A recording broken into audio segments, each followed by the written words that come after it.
coming from this system, you're gonna find it kind of annoying. The 32-bit float in there is fantastic. This was really nice. It won't do it. Frustrating. You can't just do this one or this one. Maybe it's just a limitation of this versus this. It's not the same. Here's the problem. Put this over the top, unbearable. Should you get the Rode Wireless Pros? Now, all said and done, straight out of the box, the Rode Wireless Pros are fantastic. They work really, really well. The auto gain on these is phenomenal since the Rode Wireless Me, where they came out with that new auto gain kind of feature over the Rode Wireless Pro 2s, where there was a ton of peaking issues. They work really, really well. But even if that peaking issue from the Rode Wireless Go 2s was still there, you now have 32-bit float, which means you really don't have to worry anyway. You've heard everybody talk about 32-bit float. The easiest way to compare it is like taking a photo in RAW versus a JPEG, which for weddings and events is perfect because depending on the DJ, volume levels are going to fluctuate drastically throughout the day, and I'll often hear things and think, that's definitely going to give me some peaking issues. So with the DJI system, which I was previously using, I would always tend to make things a little bit quieter than they need to, just to give me that buffer. And you remove everything else from this, you get two 32-bit float recorders for $399. Probably the cheapest way to get two 32-bit float recorders if you can deal with 3.5mm over XLR. Now, a big selling feature for me for these as well was the fact that they have locking TRS connections, which means you can't accidentally pull this out. Once it's on there, it cannot accidentally come out. Whereas with the DJI system, it was always a worry I had that it would accidentally get pulled out by the talent. Now with the DJI system, there was always the fail-safe that it had built into it, where if you have a lapel mic plugged into here and you unplug it, it shows you on the receiver that something has been unplugged and it makes you click OK to confirm. So that was always a good thing, but the fail-safe of having something that locks in and can't come out is way better than the alternative there on the DJI system. Now, the other fantastic thing with this whole setup is, as Rode finally now gives you a case which charges everything, which DJI did as well. Everything is inside that one case there. I do kind of prefer the design of this. It's easier to open and quicker than a zip pouch, but Rode kind of nailed the other aspect of this, which is, this is a charging case, but when you plug in on the back there via USB-C, you can dump all of the audio from both of the transmitters at the same time. You don't have to plug them in individually, which you do have to do with the DJI system. All right, so the cases.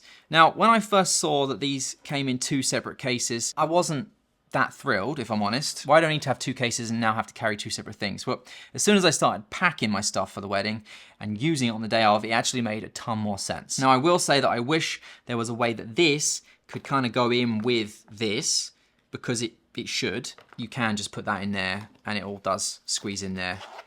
Probably not meant to be doing it like that and putting all that pressure on that cable, but it does fit in there and I have been using it like that. And then the secondary pouch I'm using for my lapel mics and all the stickies that I use and fuzzies. I can't remember the name of those. Everything is in here. It's neatly organized, and inside this little pouch, they have broken it down into sections, which means, because there's a ton of stuff in here, look at all this.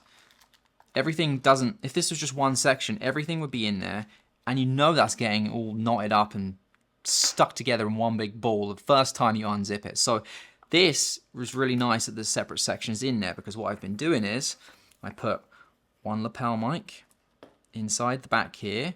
You can put another one in here. You can put your stickies in the top here. Just separate it out nicely, and yeah, I'm down for the two pouches. And this is way better than the little pouch that DJI gives you. This thing right here, where you put this in here, and then you just have to figure out a way to either put this all in here and you know it's getting all muddled up, or you got to put other things in here that of your own, like pouches within a pouch. I don't like this. All right, so one big thing that I love with the DJI is the fact that it does auto recording. And what is auto recording? Well, it means when you take these outside of the case, they automatically record. You see how it went red there? It's automatically recording. When you put it back in there, it stops recording. It takes a step out of me potentially forgetting to hit that record button. It just makes life a little bit easier. I can also, if it's outside of the case, it starts recording, I can connect to it on my receiver right here, and I can stop the recording. I can trigger recording and stop recording directly from the receiver right here, which I really like. This gives me full peace of mind and full control, which I should have. The Rode does not work in the same way. Straight out of the box, it does not have auto record enabled. You have to go into the Rode Central app and enable it.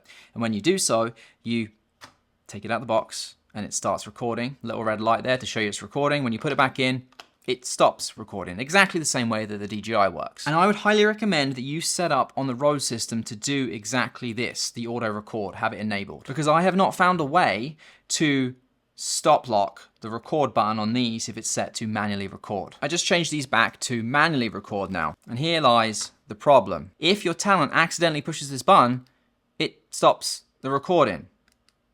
And yes, you can trigger the recording from here, but if they push that button, it stops it. I would love to have a way to disable that button so they can't accidentally hit it and stop the recording. But when you have it set to auto recording, which I've just changed it back to, here's another little quirk. It's automatically recording, but there's no way to stop the recording on the Rode wireless receiver. With the DJI system, auto record is enabled, so I take it out of the case, and on this transmitter, I have the stop lock enabled, so I can't push the record button. It doesn't do anything, so the talent can't accidentally push it. But if I decide I want to stop recording, I can still do it from the receiver here. So I swipe up on unit 2, and then look, I can tap record, and it stops recording. I can trigger record again. You can't do that on the Rode. When you take it out of the case, it's automatically recording, which is good. I have the Rode button set to start recording, stop recording, wirelessly, but look, it won't do it. You can't control it. So you don't have the same flexibility and control that you have with the DJI system as like the person who's filming and recording, which I kind of think you should do. I'm sure that's possible to be fixed in a firmware update, but it's just an interesting quirk. If you're coming from this system, you're going to find it kind of annoying. And in terms of setting this up, make sure you do enable on the receiver that Rode button on the top there to record. Because if you don't have it set to record, you have no way to wirelessly trigger the recording. So let's say the talent did accidentally, this is if you have it set to manually record and not always record. Let's say the talent did accidentally hit the record button.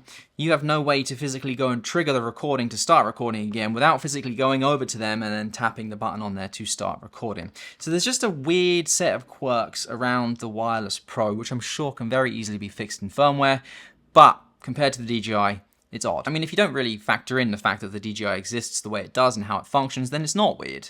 But if you use this, it does become weird, odd, frustrating. It's not the same. And I also haven't figured out a way, if you have it set to manually record, to trigger these to record individually. It seems to be both to start recording, both to stop recording.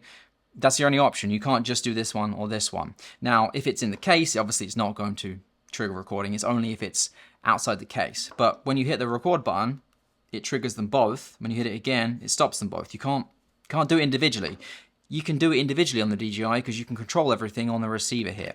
Maybe it's just a limitation of this versus this because you have more control on this because it's touchscreen and this is just buttons essentially. Side note, I actually have not found a way to unmute from the receiver if it's muted from the transmitter. If I hit the mute button, it mutes it on the receiver there, but there's no way to unmute it without physically pushing that button again. You can't do it from the receiver. At least I haven't been able to figure out a way yet anyway. I also found when I was stopping recording or checking to see if something had stopped recording or started recording, that the little red light on here to see in daylight versus the DJI, and you can kind of see it there. I don't know if the camera will pick that up.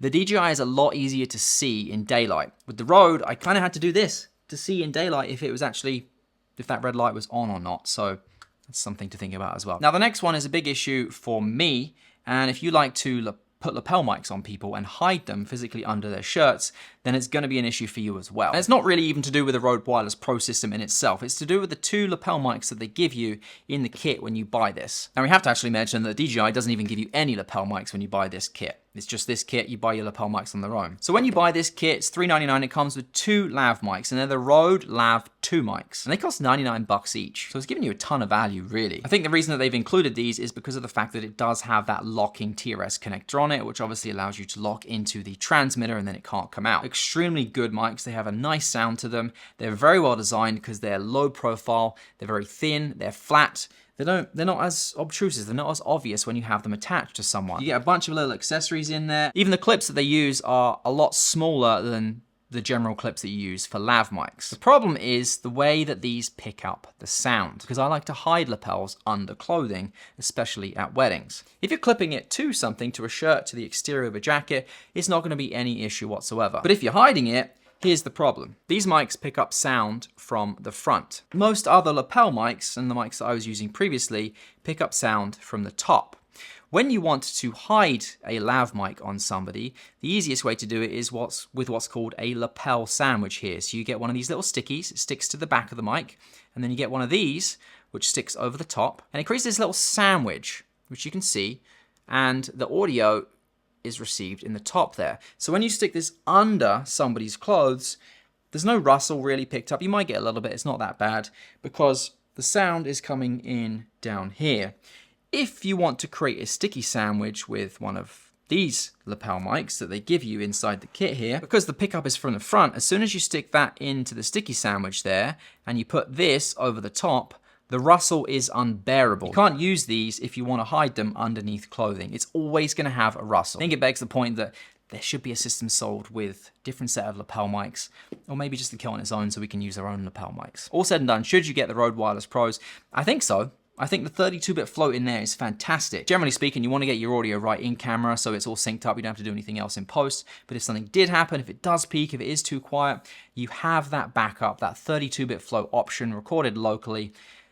And it's just nice. It's just peace of mind. That definitely trumps the DJI system in terms of recording, which is the main purpose that you're using these for. Everything else we discussed is like minor details coming from the DJI system to the Wireless Pro, but it's still important for you to know.